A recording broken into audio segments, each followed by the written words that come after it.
we're back for chapter 4 of The Lion, the Witch, and the Wardrobe.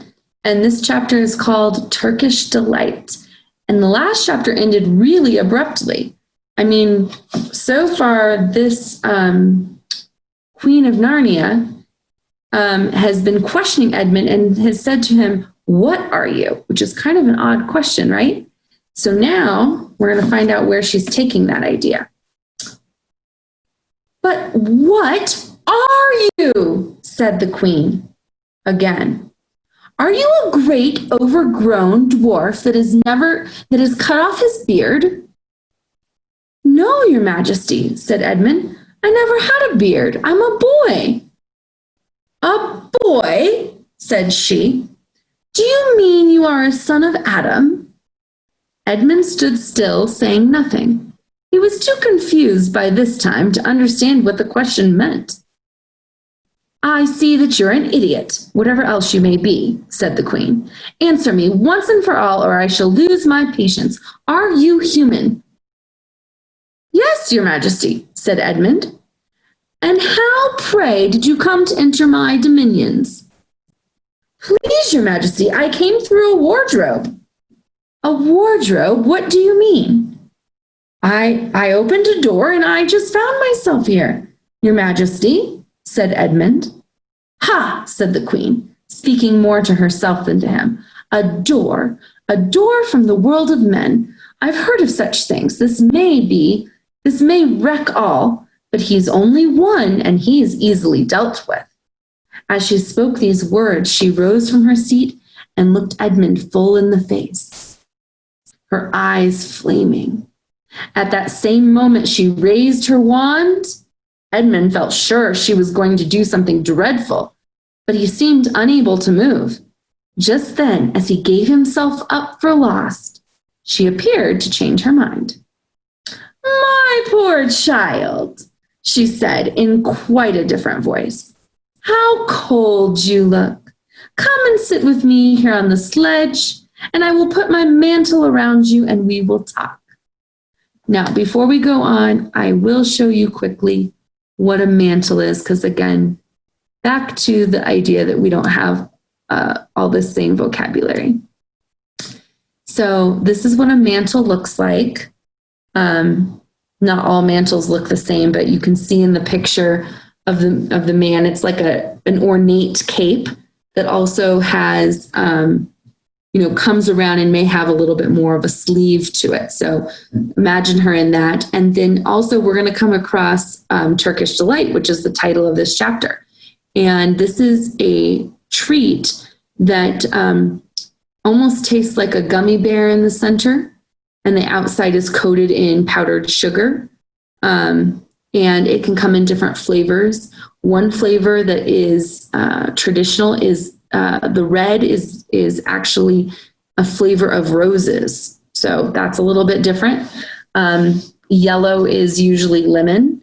And I'm not sure about green. When I've bought it, typically I've seen orange, lemon, and rose. So I know you can order it and get some if you ever want to try it. You can even order it from Amazon. So, all right, back to the story, just so you know what a mantle is. So she says, "Come on up on my sledge and I'll cover you with my mantle and get you warm." Okay, so she goes from really strongly questioning him to kind of changing her tune, doesn't she? Here we go. Edmund did not like this arrangement at all, but he dared not disobey. He stepped onto the sledge and sat at her feet. She put a fold of her fur mantle around him and tucked him in. "Perhaps something hot to drink?" said the queen. "Should you like that?" "Yes, please, your majesty," said Edmund, whose teeth were chattering. The queen took from somewhere among her wrappings a very small bottle, which looked as if it were made of copper. Then, holding out her arm, she let one drop fall from it onto the snow beside the sledge. Edmund saw the drop for a second, in midair, shining like a diamond. But the moment it touched the snow, there was a hissing sound, and there stood a jeweled cup full of something that steamed. The dwarf immediately took this and handed it to Edmund with a bow and a smile. Not a very nice smile. Edmund felt much better as he began to sip the hot drink. It was something he'd never tasted before, very sweet and foamy and creamy, and it warmed him right down to his toes. "It is dull, son of Adam, to drink without eating," said the queen presently. "What would you like best to eat?" "Turkish delight, please, your majesty," said Edmund.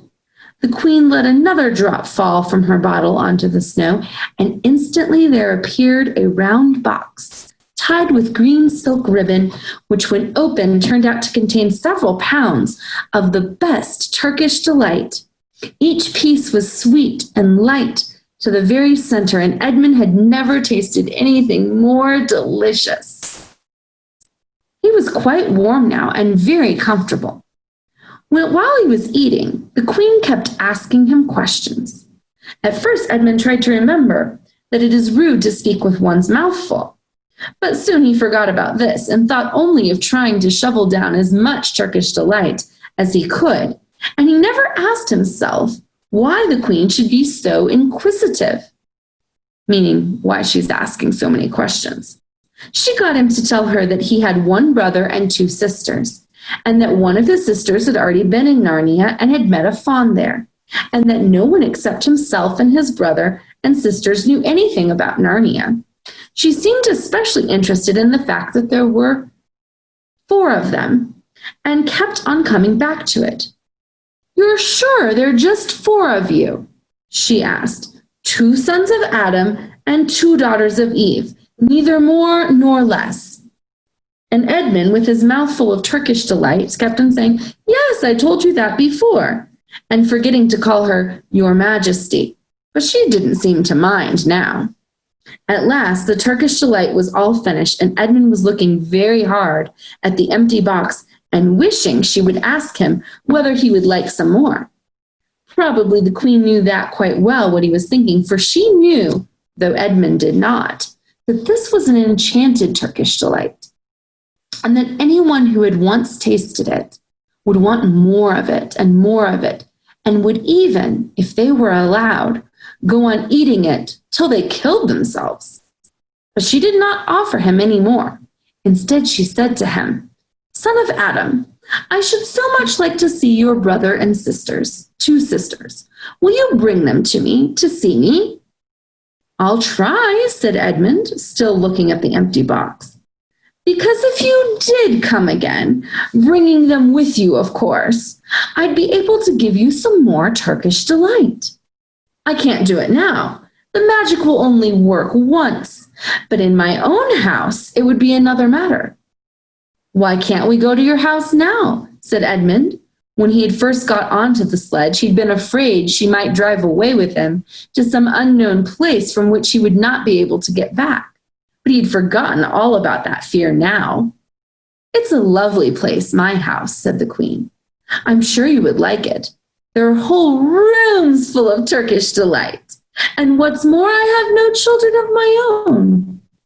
I want a nice boy whom I could bring up as a prince, who would be the king of Narnia when I'm gone. While he was a prince, he would wear a golden crown and eat Turkish delight all day long. And you are much the cleverest and handsomest young man I've ever met. I think I would like to make you the prince someday when you bring the others to visit me." "Why not now?" said Edmund. His face had become very red. His mouth and fingers were sticky. He did not look either clever or handsome, whatever the queen might say. "Oh, but if I took you there now," said she, "I shouldn't see your brother and your sisters. I very much want to know your charming relations," meaning relatives. "You are to be the prince and later on the king. That is understood, but you must have courtiers and nobles. I will make your brother a duke and your sisters duchesses." "There's nothing special about them," said Edmund. "And anyway, I could always bring them some other time." "Ah, but once you are in my house," said the queen, "you might forget all about them. You would be enjoying yourself so much that you wouldn't want to bother going to fetch them. No, you must go back to your own country now and come to me another day. with them. You understand, it's no good coming without them. But I don't even know if the way back to my own country, pleaded Edmund. That's easy, answered the queen. Do you see that lamp? She pointed with her wand, and Edmund turned and saw the lamppost under which Lucy had met the fawn. Straight on beyond that is the way to the world of men. And now look the other way. Here she pointed in the opposite direction. And tell me if you can see two little hills rising above the trees. I think I can, said Edmund. Well, my house is between those two hills. So next time you come, you have only to find the lamppost and look for those two little hills and walk through the wood till you reach my house. But remember, you must bring the others with you. I might have to be very angry with you if you came alone. I'll do my best, said Edmund. And by the way, said the queen, you needn't tell them about me. It would be fun to keep a secret between us two, wouldn't it? Make it a surprise for them. Just bring them along to the two hills. A clever boy like you will easily think of some excuse for doing that. And when you come to my house, you could say, let's see who lives here, or something like that. And when you, I'm sure that would be best. If your sister has met one of the fawns, she may have heard strange stories about me, nasty stories that might make her afraid to come to me. Fawns will say anything, you know. And now, please, said Edmund suddenly, please, couldn't I just have one piece of Turkish delight to eat on my way home? No, said the queen with a laugh. You must wait until next time. While she spoke, she signaled to the dwarf to drive on. But as the sledge swept away out of sight, the queen waved to Edmund, calling out, next time, don't forget, come soon. Edmund was still staring after the sledge when he heard someone calling his own name, and looking round, he saw Lucy coming toward him from another part of the wood. Oh, Edmund, she cried, so you've got in too. It's wonderful. And now, all right, said Edmund, I see you were right, and it's a magic wardrobe after all. I'll say I'm sorry if you like. But where on earth have you been all this time? I've been looking for you everywhere. If I'd known you'd got in, I'd have waited for you, said Lucy, who was too happy and excited to notice how snappishly Edmund spoke, or how flushed and strange his face was. I've been having lunch with dear Mr. Tumnus, the fawn, and he's very well, and the White Witch has done nothing to him for letting me go, so he thinks she can't have found out, or perhaps everything's going to be all right after all. The White Witch, said Edmund. Who's she? She's a perfectly terrible person, said Lucy. She calls herself the Queen of Narnia, and though she has no right to be queen at all. And all the fauns and dryads and naiads and dwarfs and animals, at least all the good ones, simply hate her. And she can turn people into stone and do all kinds of horrible things. And she has made a magic so that it is always winter in Narnia. Always winter, but it never gets to Christmas. And she drives about on a sledge drawn by reindeer with her wand in her hand and her crown on her head. Edmund was already feeling uncomfortable from having eaten too many sweets. And when he heard that the lady he'd made friends with was a dangerous witch, he felt even more uncomfortable. But he still wanted to taste that Turkish delight again more than he wanted anything else.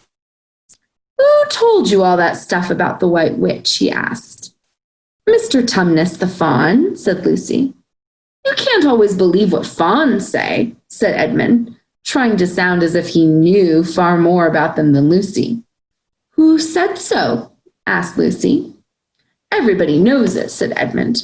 Ask anybody you like, but it's pretty poor sport standing here in the snow. Let's go home. Yes, let's, said Lucy. Oh, Edmund, I am glad you've got in too. The others will have to believe in Narnia now that both of us have been there. What fun that will be. But Edmund secretly thought that it would not be as good fun for him as for her. He would have to admit that Lucy had been right before all the others, and he felt sure the others would all be on the side of the fawns and the animals. But he was already more than half on the side of the witch.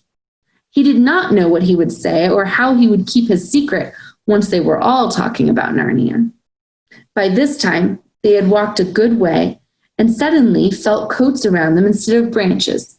And the next moment, they were both standing outside the wardrobe in an empty room. "I say," said Lucy. "You look awful, Edmund. Don't you feel well?" "I'm all right," said Edmund. But this was not true. He was feeling very sick. "Come on then," said Lucy. "Let's find the others. What a lot we shall have to tell them. And what wonderful adventures we shall have now that we're all in it together." All right, and that's the end of chapter 4.